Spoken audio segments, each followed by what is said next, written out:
My name is Charlotte Whitmore. I am 29 years old, and I live in Portland, Oregon. I remember the exact moment I stopped being a daughter and became a stranger.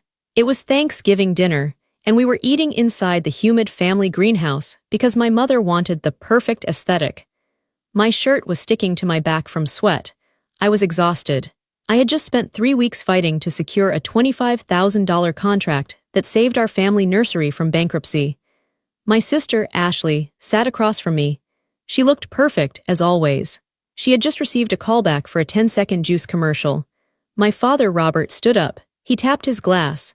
I waited for him to mention the contract. I waited for a thank you. Instead, he raised his wine glass to Ashley. "To our star," he said, beaming, "for bringing beauty into this world." I couldn't help it, I spoke up. "Dad, I just saved the business today. The contract is signed." He looked at me with cold, flat eyes. He didn't even blink. He said the words that destroyed my entire childhood in 10 seconds. "Charlotte, stop being jealous. You were born to tend the soil so Ashley can bloom. That's the natural order." The table went silent. I felt a strange calm wash over me. I reached into my pocket and pulled out the heavy master key ring. It held the keys to the irrigation system, the delivery trucks, and the office safe. I looked at the steaming bowl of mashed potatoes in the center of the table. I dropped the heavy, dirty keys right into the middle of the soft white mound. Plop. I stood up and looked my father in the eye. "Then the soil is on its own." But before I tell you how everything flipped, like and subscribe, drop a comment. Where are you watching from? My name is Charlotte Whitmore. I am 29 years old. I walked out of the greenhouse, and the cold air hit me like a slap in the face. It was shocking, but it felt good. Inside, the air had been thick, hot, and smelled like damp earth and expensive fertilizer. Outside, it was just the freezing Portland rain. It was clean. It washed the smell of the turkey and the heavy perfume of the orchids off my skin. I didn't run. I didn't cry. I just walked. My boots crunched on the gravel driveway. I could hear the rain drumming against the plastic roof of the greenhouse behind me. I knew exactly what was happening inside that glass building. I didn't need to see it. I knew the physics of it better than anyone. I had left the main door wide open. The hydraulic arm was broken. It wouldn't close on its own. I was the one who was supposed to fix it next week. Now, the cold wind was rushing in. The greenhouse was set to 75 degrees with 80% humidity. The outside air was 38 degrees. I did the math in my head as I walked to my beat-up sedan. It was simple thermodynamics. The heat would escape in less than 20 minutes. The industrial heater in the back corner had a safety trip switch. If the temperature dropped too fast, the heater would shut off to prevent a gas leak. It needed a manual reset. The key to the reset panel was on the ring I had just dropped into the mashed potatoes. The orchids would feel the chill in an hour. By midnight, they would be in shock. By morning, 10 years of breeding work would be brown mush. "Not my problem," I whispered. My voice sounded strange in the open air. "Not my problem." I got into my car. It was a 10-year-old Honda that smelled like old coffee and soil. I sat there for a moment, gripping the steering wheel. My hands were shaking, not from cold but from adrenaline. I looked at the house one last time. It was a beautiful house, a sprawling Victorian estate that my great-grandfather had built. It looked warm and inviting with the lights glowing in the windows. But to me, it looked like a prison I had just broken out of. I started the engine. It sputtered, then caught. I backed out of the driveway, my headlights sweeping over the sign, Whitmore and Daughters Nursery. The S in Daughters had been added 6 years ago when Ashley turned 18. She had never planted a seed in her life, but she got her name on the sign. I shifted gears and drove onto the dark highway. The rain was coming down harder now. The wipers slapped back and forth, a steady rhythm. Slap swish, slap swish. It was the only sound in the world. For the first time in my life, I wasn't rushing to go pick up supplies. I wasn't rushing to fix a broken pipe. I wasn't rushing to meet a delivery driver. I was just driving. I reached for my phone. It was buzzing on the passenger seat. Dad flashed on the screen, then Mom, then Ashley. I didn't answer. Instead, I pulled over into a gas station parking lot about 5 miles down the road. The fluorescent lights hummed overhead. I took a deep breath and picked up the phone. I didn't check the messages. I opened my banking app instead. My fingers hovered over the screen. This was the scary part. This was the part where I cut the rope. For 7 years, since I was 22, I had been paying the rent for my parents' city apartment. They claimed they needed a place in downtown Portland to network for the business. They said the farm was too far out for meetings. The rent was $2,800 a month. I paid it from my personal account. My salary at the nursery was barely enough to cover my own small studio apartment and my car, but I paid their rent first. I ate instant noodles so they could have a doorman. I wore thrift store clothes so they could have a view of the river. I looked at the recurring transfer line. Whitmore City apartment, $2,800. Next payment scheduled, tomorrow. I pressed cancel. A box popped up. Are you sure? I pressed yes. Recurring transfer canceled. I felt a weight lift off my chest. It was physical. I actually sat up straighter. Then I went to the credit card section. There was a business card in my name, but my mother carried it for emergencies. I looked at the recent charges. Nordstrom, $450. Sephora, $200. Lunch at Le Pigeon, $180. Those weren't emergencies. I pressed report lost/stolen. The app asked if I wanted to freeze the card immediately. I pressed freeze. It was done. In 2 minutes, I had cut off the money supply that fueled their lifestyle. I knew what would happen. The card would be declined the next time my mother tried to buy a latte. The landlord would call my father in 3 days when the check didn't arrive. They would panic. I put the phone down and looked out at the rain. I was technically homeless. I couldn't go back to my apartment tonight. My parents had a spare key, and I knew they would be waiting there to scream at me. I needed to go somewhere they wouldn't look. I put the car in drive and headed toward the coast. I didn't have a plan. I didn't have much money in my savings because I had given it all to them. But I had a full tank of gas, and for the first time in 29 years, I owned my own time. The silence in the car was beautiful. No one asking me to do anything. No one criticizing my clothes. No one telling me I looked tired.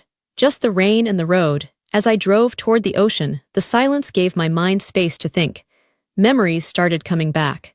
Not the happy ones people talk about at holidays. I didn't have many of those. These were the memories that explained why I left. I remembered being 12 years old.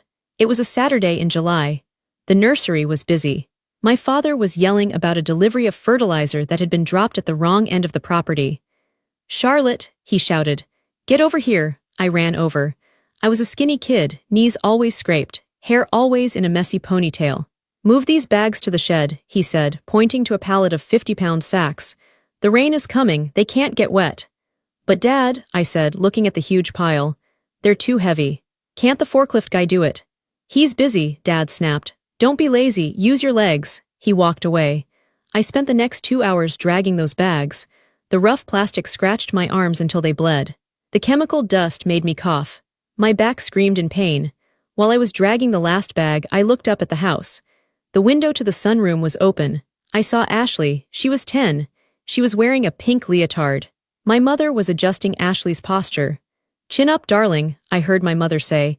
"You have such a graceful neck. You were made for the stage."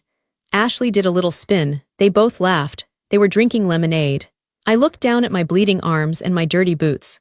I wasn't made for the stage. I was made to carry the heavy things so Ashley could be light. That was the dynamic. It never changed. It only got worse as we got older. When I was 19, I was in college studying botany, but I was still running the nursery's payroll on weekends. One Friday, the system crashed. We had 20 employees waiting for checks. My father was useless with computers. He threw a stack of papers at me. "Fix it, Charlotte. If they don't get paid, they walk." I missed a huge party at my dorm. I missed a date with a guy I really liked. I sat in the dusty back office for 14 hours, manually entering data, sweating, crying from stress. I got it done at 3 a.m. The next morning, I walked into the kitchen, exhausted, eyes swollen. My parents were eating pancakes with Ashley. "Oh, look who's finally up," Mom said, not looking at me. "Ashley just told us the wonderful news. Her drama teacher says she has immense potential." "We're so proud," Dad said, beaming at Ashley. "We're going to pay for those extra voice lessons. It's an investment." "What about the payroll?" I asked. "I saved the company last night." Dad waved a fork at me. "That's just administration, Charlotte. It's expected. Don't fish for compliments, it's unbecoming." That word, expected. My labor was expected. It was invisible. It was like running water or electricity. You only notice it when it stops. But Ashley was the art on the wall. She was there to be admired. I realized something as I drove through the dark woods of the coastal range. My family wasn't accidentally dysfunctional. It was engineered. It was built this way on purpose. They needed a workhorse and they needed a show pony. I was the horse. Ashley was the pony. They raised me to be responsible, to be guilty, to be afraid of failure. They raised Ashley to be helpless, to be vain, to believe she deserved everything just for existing. I thought about the money. The $2,800 rent. 2 years ago, I tried to tell them I couldn't afford it anymore. My car needed a new transmission. I can't pay the full rent this month, I had told my mother. She didn't get angry, she got sad. She did this thing where her eyes filled with tears and her voice got very small. "Oh, Charlotte," she whispered. "After everything we've done for you, we gave you a job, we gave you a purpose.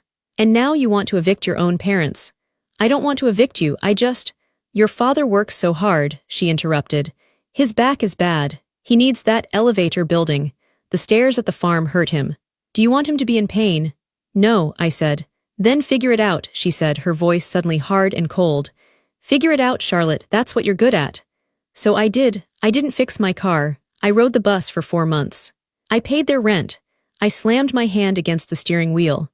The anger was rising up in my throat like bile. I had been so stupid. I had bought their lies. I thought if I worked hard enough, if I sacrificed enough, one day they would look at me the way they looked at Ashley. But they never would. Because if they admitted I was valuable, they would have to stop using me. And they enjoyed using me too much. The next morning, I woke up in a cheap motel room in Seaside. The bed was hard and the room smelled like bleach, but I slept better than I had in years. I turned on my phone. The screen exploded with notifications. 47 missed calls. 82 text messages. I sat up, pulled the pillows behind me and started to read. I didn't feel panic. I felt like a scientist observing an experiment. I had removed the variable me, and now I was watching the reaction. 8 a.m. Dad, where are you? The irrigation isn't running. The pressure gauge is red. 8:15 a.m. Dad, Charlotte, pick up. The greenhouse is freezing. The heater won't kick on. 9:30 a.m. Mom, stop this childish tantrum. Your father is very stressed. Come fix the boiler. 10:45 a.m. Ashley, Char, seriously, I can't find the coffee filters. And Mom is crying. You're ruining Thanksgiving weekend. I laughed, a dry, short laugh. Ashley couldn't find the coffee filters. That was her crisis. Meanwhile, the nursery was dying. By noon, the texts changed tone. They went from annoyed to panicked. 12:30 p.m. Dad, the orchids are dropping leaves. I don't know the password for the climate control panel. You changed it last month. What is it? I remembered that. I had changed the password because Dad kept messing with the settings and killing plants. I had told him the new password 3 times. He never wrote it down. I don't need to know, he had said. That's your job. Well, now it was nobody's job. 2 p.m. Ashley, my skin is breaking out from the stress. I have an audition on Tuesday. You are so selfish, Charlotte. Come back right now. 3:15 p.m. Mom. The card was declined at the grocery store. It was humiliating. Unfreeze it immediately. We have guests coming for leftovers. I didn't reply to a single one. I took a screenshot of every message. Click, click, click. This was evidence. This proved that without me, they couldn't function for even 24 hours. I ordered a pizza to the motel room. I ate it in bed while watching HGTV. Around 5 p.m., my phone rang. It was a number I didn't recognize. I let it go to voicemail. Then it rang again. Same number. I picked it up. "Hello, Charlotte," a woman's voice, sharp but not unkind. "Yes, it's Aunt Patricia." I sat up straight. Patricia was my father's older sister. She was the black sheep of the family. She had been banned from family gatherings 10 years ago because she told my father he was a pompous fool at Christmas dinner. I hadn't spoken to her since then. "Aunt Patricia, I heard what happened," she said. "Your mother called me, she's hysterical, said you went crazy and tried to burn the house down." "I didn't burn anything," I said calmly. "I just left." "I know," Patricia said. "I know Susan is a liar. Listen to me, Charlotte, where are you?" "I'm safe." "Good, stay there, but I need to see you. I have something of yours. Your grandmother left it with me before she died. She made me promise not to give it to you until you were ready. She said I'd know when that was."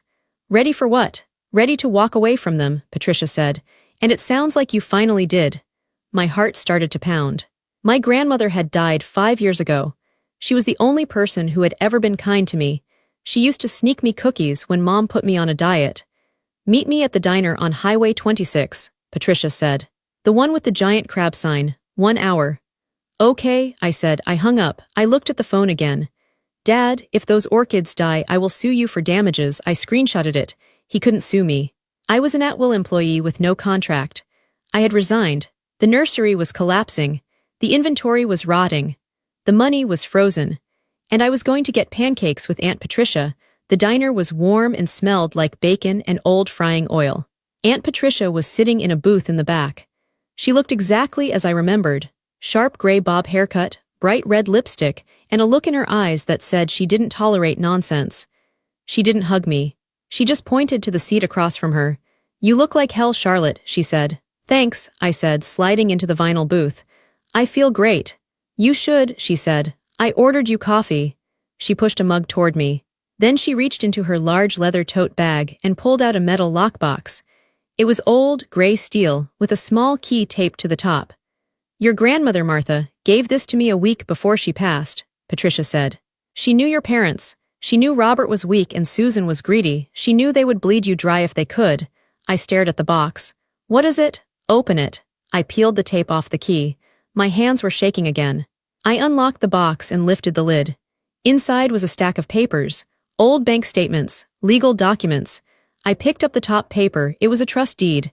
The Charlotte Whitmore Education and Business Trust. Beneficiary. Charlotte Whitmore. Trustee, Robert Whitmore and Susan Whitmore. Initial deposit, $150,000, I gasped. What is this? Your grandmother sold her rental properties in 2015, Patricia said. She set aside $150,000 for you, specifically for you, to start your own nursery or buy a house. She knew you were the one with the green thumb. I never knew about this, I whispered. They told me Grandma died broke. They said we had to pay for her funeral. Lies, Patricia spat. Read the transaction history, the second page. I turned the page. My eyes scanned the lines. January 12, 2018. Withdrawal $45,000. March 4, 2018. Withdrawal $30,000. June 15, 2018. Withdrawal $75,000. Balance $0. The account had been drained 5 years ago. I looked at the dates. They felt familiar. January 2018. That was when Ashley moved to Los Angeles. March 2018. That was when Ashley got her portfolio photos done. June 2018. That was when Ashley bought her convertible. They spent it, I said. My voice was trembling. They spent my inheritance on Ashley. Keep looking, Patricia said softly. Look at the withdrawal slips. I pulled out the copies of the bank slips. At the bottom of each one was a signature. Charlotte Whitmore. I stared at it. It looked like my name. It looked like my handwriting. But I had never signed these. I looked closer. The C was too loopy. The T wasn't crossed in the middle. It was a forgery, but not just any forgery. I recognized the pen stroke. I recognized the specific way the R curled. It was my mother's handwriting. She had practiced signing my name. She forged my signature, I said. The realization hit me like a physical blow to the stomach. This isn't just them being mean. This is fraud, Patricia said. Grand larceny, identity theft. It's a felony, Charlotte. I sat back in the booth. The diner noise faded away. I thought about the last 5 years. I thought about eating ramen noodles. I thought about wearing shoes with holes in the soles. I thought about begging them for a raise and being told there was no money. There was money. There was $150,000. It was mine, and they stole it to buy Ashley a convertible. I wasn't just a victim of bad parenting. I was a victim of a crime. Something inside me snapped. But it wasn't a loud snap. It was a quiet, hard click, like a lock turning. The sadness evaporated, the guilt evaporated. All that was left was cold, hard clarity. I looked at Aunt Patricia. They did this. They did. And you have the originals? I do. I took a sip of the coffee. It was bitter and hot. I'm not going back to fix the boiler, I said. Patricia smiled. It was a fierce, shark-like smile. Good. I pulled out my phone. I didn't look at the text from my dad. I dialed a number I had looked up on Google earlier just in case. But now I had a reason. Who are you calling? Patricia asked. I put the phone to my ear. I kept my voice steady, professional. The police, I said. Non-emergency line, the operator answered. Dispatch. Hello, I said. My name is Charlotte Whitmore. I would like to report a theft and forgery. The amount is over $100,000. I have the documents in front of me. Yes, I know who did it. I looked at Aunt Patricia. She raised her coffee mug in a toast. I'm ready to file a report, I said into the phone. The game was over. I was done being the soil. It was time to be the storm. The police station did not look like it did in the movies. It was much quieter, and it smelled like old coffee and floor wax. I sat on a hard plastic chair in the waiting area. The fluorescent lights overhead were buzzing. It was a low, steady sound, like a fly trapped in a window. Zzzzzzz. It made my headache worse. I held the metal lockbox on my lap. My hands were gripping it so tight that my knuckles were white. Aunt Patricia sat next to me. She was reading an old magazine, but I knew she wasn't really reading. She was watching me. She was guarding me. You don't have to do this, Charlotte, she said for the third time. We can just hire a lawyer. We can sue them in civil court. You don't have to talk to the police. I looked at the scuff marks on the linoleum floor. I shook my head. No, I said. My voice sounded small but steady. Stealing is a crime, Aunt Patricia. If a stranger walked into the nursery and took $150,000 from the safe, would we just sue them? No, we would call the police. We would want them arrested. It's different, she said softly. It's your mother and father. That makes it worse, I said. A stranger doesn't owe me love. A stranger doesn't owe me protection. They were supposed to protect me. Instead, they robbed me. A heavy door opened. A man in a gray suit walked out. He looked tired. He had bags under his eyes and a coffee stain on his tie. He held a clipboard. Charlotte Whitmore, he called out. I stood up. My legs felt heavy, like I was walking through mud. That's me. I'm Detective Miller, he said. Financial Crimes Division. Your aunt called ahead. Come on back. We walked through a maze of desks. Phones were ringing. People were typing. It was just an office, but it felt dangerous. We went into a small interview room. There was a metal table and 3 chairs. There was a mirror on the wall that I knew was one-way glass. Have a seat, Detective Miller said. He sat down and opened a notepad. So you want to report a theft? I put the lockbox on the table. The sound of the metal hitting the table was loud. Clang. I want to report a theft, a forgery and fraud, I said. I opened the box. I took out the stack of papers Aunt Patricia had given me. I laid them out in a row. 1, 2, 3, 4. This is a trust fund, I explained. My grandmother, Martha Whitmore, set it up for me in 2015. She deposited $150,000. It was for my education or to start a business. I am the sole beneficiary. Detective Miller picked up the trust deed. He put on a pair of reading glasses. He read it slowly. Okay, he said. Looks standard. Robert and Susan Whitmore are listed as trustees until you turn 25. When did you turn 25? 4 years ago, I said. But I never saw this money. I didn't know it existed until yesterday. And where is the money now? He asked. Gone, I said. All of it. I pushed the bank statements toward him. Look at the withdrawals. They started in January 2018. That was 6 months before I turned 25. They drained the account before I could legally take control of it. Detective Miller looked at the statements. He frowned. These withdrawals are signed. Charlotte Whitmore. Is this your signature? I took a deep breath. This was the moment. This was the moment I turned my parents into felons. No, I said, that is not my signature. Are you sure? He asked. He looked at me over his glasses. Sometimes people forget. Maybe you signed something without looking. Maybe they told you it was for something else. I am sure, I said. I reached into my purse and pulled out my driver's license and a check from my own checking account. I placed them next to the forged withdrawal slip. Look at the C, I said. I write my C with a sharp loop at the top. This C is round, it's bubbly, and look at the T. I cross my T straight through the middle. This T is crossed at the very top with a little slant. I pointed a shaking finger at the paper. That is my mother's handwriting. She tries to make it look fancy. She thinks bubbly letters look upper class. I have seen that handwriting on birthday cards and grocery lists my entire life. She signed my name. Detective Miller pulled a magnifying glass from his drawer. He leaned in close. He looked at the real signature and then the fake one. He did it for a long time. The room was silent except for the buzzing light. It's not even a good forgery, he muttered. It looks practiced but shaky. He looked up at me. Okay, let's assume this is a forgery. We need to establish a timeline. To prove fraud, we need to show that the money wasn't used for your benefit. If they spent this money on your medical bills, or your tuition, or your car, it's not theft. It's just mismanagement. I laughed. It was a dry, cracking sound. My benefit, detective, let me tell you about January 2018. I closed my eyes, I could see it clearly. January 12, 2018, I said. Withdrawal of $45,000. That was the week of the big freeze. I was working at the nursery. I was 24. I was making $12 an hour. My boots had holes in them. My toes were blue from the cold. I asked my father for a raise so I could buy new thermal gear. He told me the business was struggling, and I needed to sacrifice for the family. I opened my eyes. That same week, my sister Ashley moved to Los Angeles. She wanted to be an actress. She needed an apartment. She rented a place in West Hollywood. My mother told me Ashley had saved up from babysitting, but Ashley never babysat. Ashley never worked a day in her life.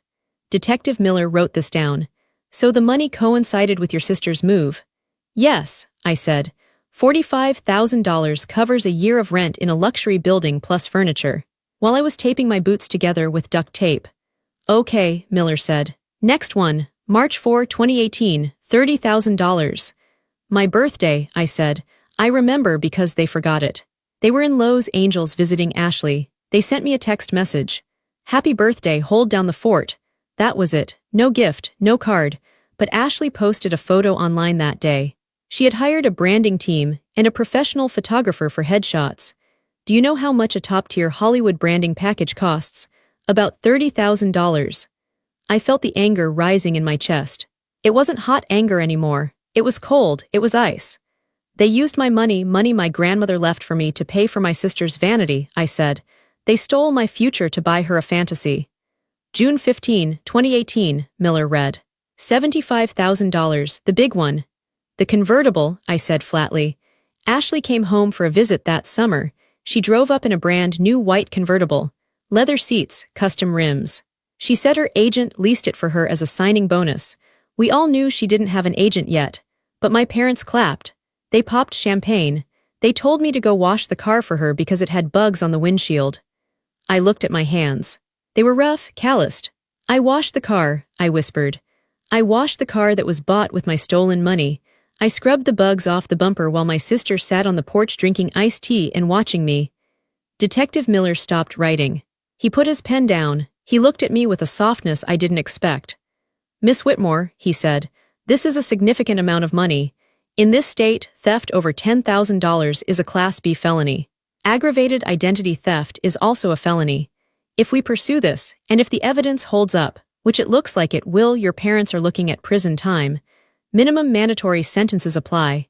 He leaned forward. I need you to be very clear about this. Once I file this report, the state takes over. You can't just change your mind next week because your mom cries. This isn't a family dispute anymore. It's the people of the state of Oregon versus Robert and Susan Whitmore. Are you ready for that? I looked at the mirror. I saw my own reflection. I looked tired. I looked pale, but I looked strong. For years, I had protected them. I had covered their mistakes. I had paid their bills. I had hidden their cruelty from the world. I thought that was what a good daughter did. But a good daughter doesn't let her parents commit crimes. A good daughter doesn't let herself be abused. And a good parent doesn't steal from their child. I thought about the natural order my father loved to talk about. The soil and the flower. He was right, I was the soil. But soil has rules. If you poison the soil, nothing grows. If you steal from the soil, the land dies. They had poisoned me. They had stolen from me. And now the harvest was coming. I am not doing this to be mean, I said to Detective Miller. I am doing this because it is the truth.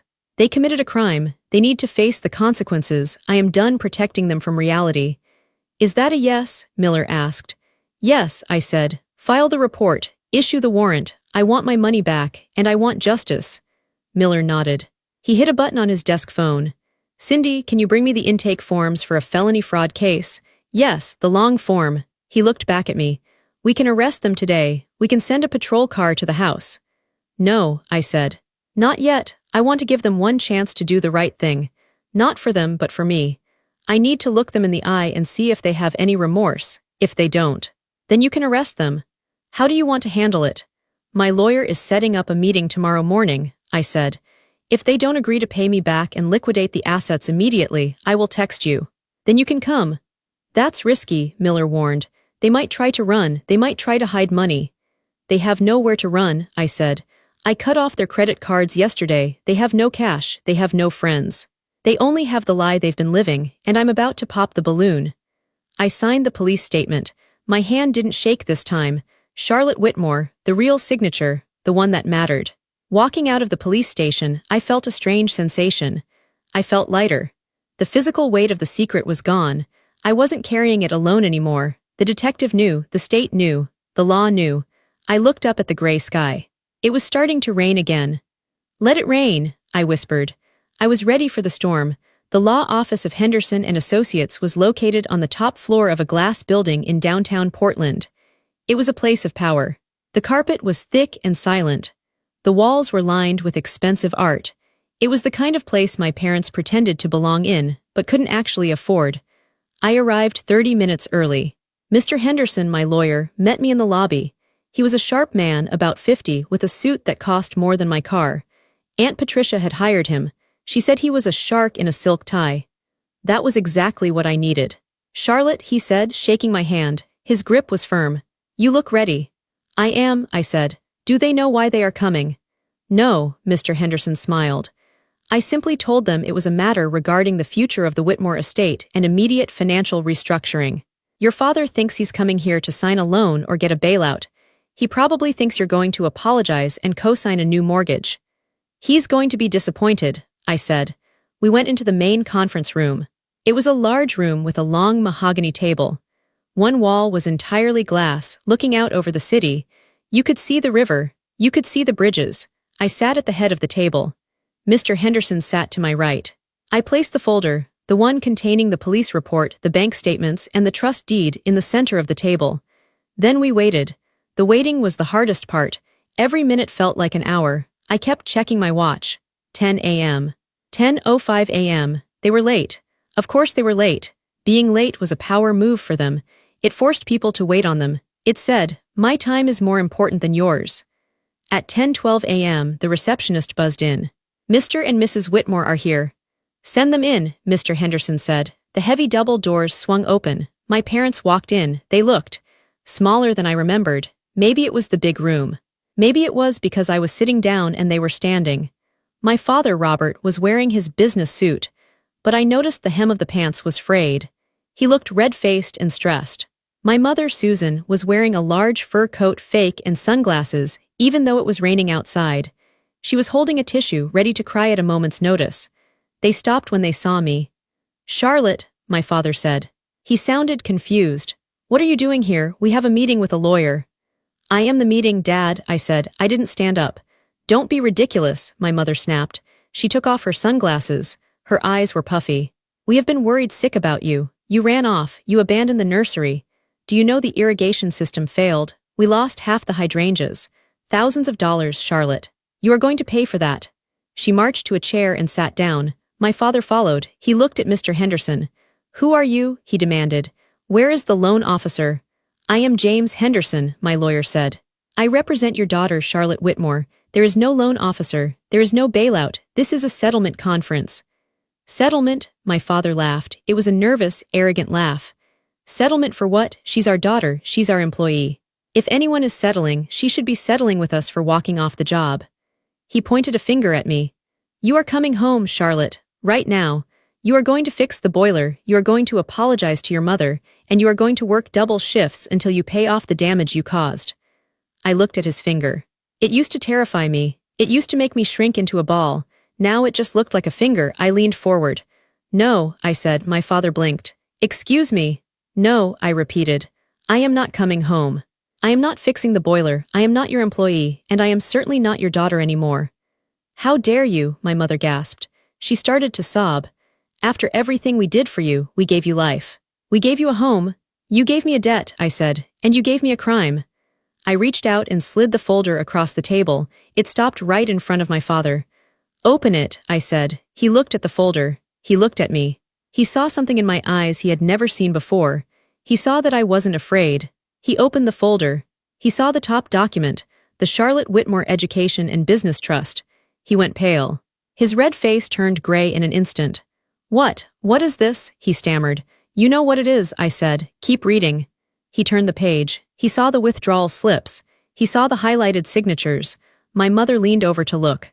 When she saw the signatures, her own handwriting, she made a noise like a dying animal, a high-pitched whimper. She pulled her fur coat tight around her neck. That's a mistake, my father said. His voice was shaking. This is just paperwork, it's a misunderstanding. It's not a misunderstanding, Robert, I said. It's a felony, grand larceny, aggravated identity theft, wire fraud. I pointed to the papers. I went to the police yesterday. I spoke with Detective Miller at the Financial Crimes Division. He has the originals. He has verified that the signatures are forgeries. He is ready to arrest you. My parents froze. The silence in the room was absolute. You could hear the rain hitting the glass window. You went to the police, my mother whispered. She looked at me with horror.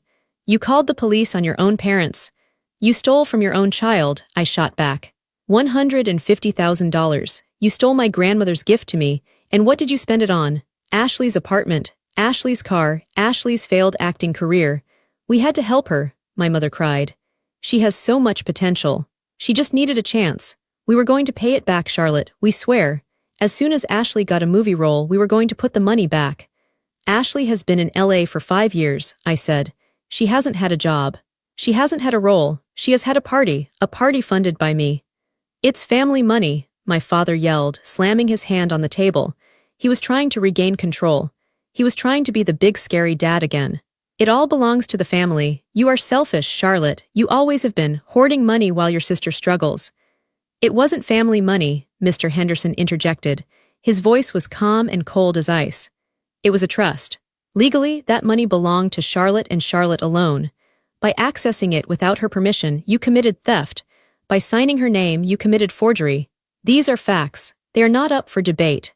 Mr. Henderson leaned forward. Here is the situation. Detective Miller is waiting for a text message from Charlotte. If she sends that text, a squad car will be at your house in 20 minutes. You will be arrested. You will be handcuffed. You will be booked into the county jail. Bail will likely be denied because you are flight risks. You will go to trial. And with this evidence, you will go to prison for at least 5 years. My father slumped in his chair. He looked like a balloon that had been popped. The arrogance was gone. Prison, he whispered. I can't go to prison, I have a bad back. Then you shouldn't have committed a crime, I said.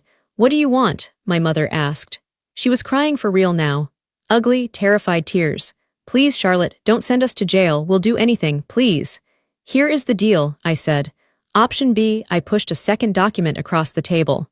It was a legal settlement agreement. You will liquidate the nursery, I said. Immediately, you will sell the land, the equipment, the trucks, and the house, everything. But that's our home, my father whimpered. That's my legacy. My grandfather built that business. And you destroyed it, I said. It's over. The business is bankrupt anyway. I saw the books. You're drowning in debt. Selling it is the only way to pay me back. You will sell everything, I continued. You will pay me $150,000 plus interest, totaling $165,000. And then, my mother asked. And then you will leave me alone, I said. Forever, you will not call me. You will not text me, you will not come to my house. If you try to contact me, the deal is void and I will press charges. You're disowning us? My father asked. He looked shocked. We're your family. No, I said. I'm firing you. You were bad parents. You were bad bosses. And you were bad people. I am terminating the relationship. My father looked at the settlement paper. His hands were shaking so hard he couldn't hold the pen. If we sign this, no police. If you sign this, and if the check clears, I will tell Detective Miller I do not wish to pursue prosecution, I said. But the file stays open. If you miss a payment, or if you try to hide assets, he will come for you. My father looked at my mother. They communicated without speaking. They realized they had no choice. They were cornered. The decades of bullying, of manipulation, of using me, it all ended right here at this mahogany table. Give me the pen, my father said. He signed, then he pushed the paper to my mother. She sobbed, snot running down her nose, and signed. I took the paper back. I checked the signatures. Robert Whitmore, Susan Whitmore. They were real signatures this time. Get out, I said. They stood up slowly. They looked like ghosts. They walked to the door. My father stopped. He turned around. He looked at me one last time. You're cruel, Charlotte, he said. I never thought you had it in you. I looked him in the eye. I learned from the best, I said. They left. The door clicked shut behind them. The room was silent again. Mr. Henderson looked at me and smiled. Well done, Charlotte. I turned my chair to look out the window. The rain was still falling on the city, washing the streets clean. I didn't feel cruel. I felt clean. I felt like a wound that had finally been stitched up. It would leave a scar, yes, but it would stop bleeding. I took a deep breath. It's done, I whispered. The next 3 months were a blur of lawyers, auctions, and paperwork, but I wasn't doing the work. I was watching it happen. Mr. Henderson handled everything. He was ruthless. The nursery was seized. The bank foreclosed on the property because, it turned out, my parents had mortgaged it to the hilt to pay for their lifestyle, even before stealing my trust fund. I went to the auction. I stood in the back, wearing a hooded raincoat. I watched strangers walk through the greenhouses. I saw a man buy the delivery trucks. I saw a woman buy the irrigation equipment.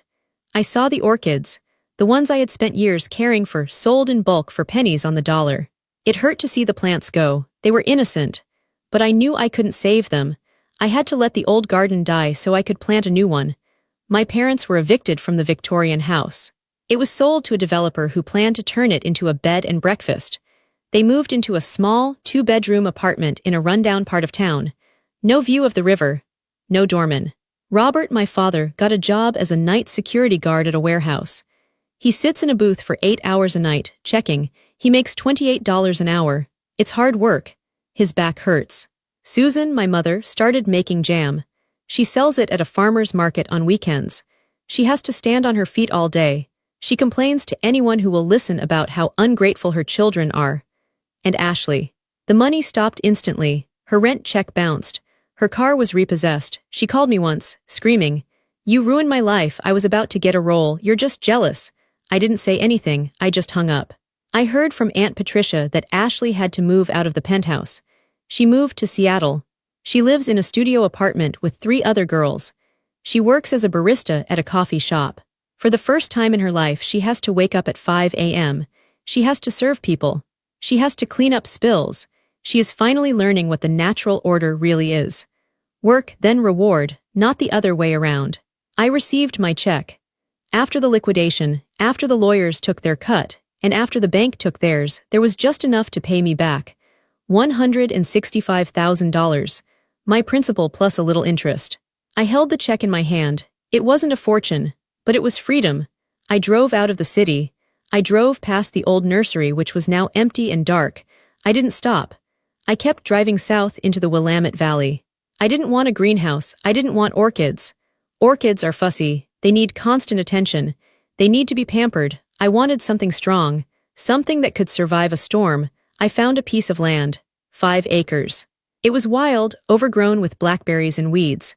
Most people would see a mess. I saw potential. I saw soil that hadn't been touched in years. Soil that was resting. I bought it. Cash. The day I signed the deed, I went to the land alone. I parked my old Honda in the tall grass. I walked to the center of the property. The wind was blowing through the fir trees. It was quiet. No shouting, no demands, no "Charlotte, fix this." Just the wind. I took a shovel from my trunk. I dug a hole. I didn't plant a flower. I planted an acorn. A valley oak. Oaks grow slow, but they grow deep. Their roots go down so far that they can survive drought, fire, and storms. And once they are big, they provide shelter for everything around them. I patted the dirt down around the seed. "Grow," I whispered. "Take your time. No one is rushing you." 2 years have passed since I walked out of that Thanksgiving dinner. My life is simple now, very simple and very quiet. I live in a small manufactured home on my 5 acres. It's not a mansion, it's a box. But it's my box. I pay the bills, I chose the curtains. I started a small business. Not a nursery. I do landscape consultation. I help people fix their soil. I teach them how to make things grow in difficult places. I don't have employees. I don't have a legacy to uphold. I just have my hands and the dirt. I wake up when the sun comes up. Not because I have to, but because I want to. I drink my coffee on my porch. I watch the mist burn off the valley. I don't talk to my parents. Aunt Patricia tells me about them sometimes. She says my father is bitter. He tells his drinking buddies that his daughter stole his business. He believes his own lie. She says my mother is still waiting for Ashley to become a movie star and buy them a mansion. They are stuck in a loop of delusion. I don't wish them harm, I just don't think about them. They are like a TV show I used to watch but lost interest in. I changed the channel. Last week I was at the grocery store. I saw a woman who looked like my mother from behind, the same coat. For a second my heart stopped. The old fear spiked in my chest, the fear of being scolded, the fear of being not good enough. Then the woman turned around. It wasn't her, but even if it had been, it wouldn't have mattered. I'm not the same Charlotte. The Charlotte who dropped the keys in the potatoes was desperate. She was reacting. The Charlotte who lives here on this land is proactive.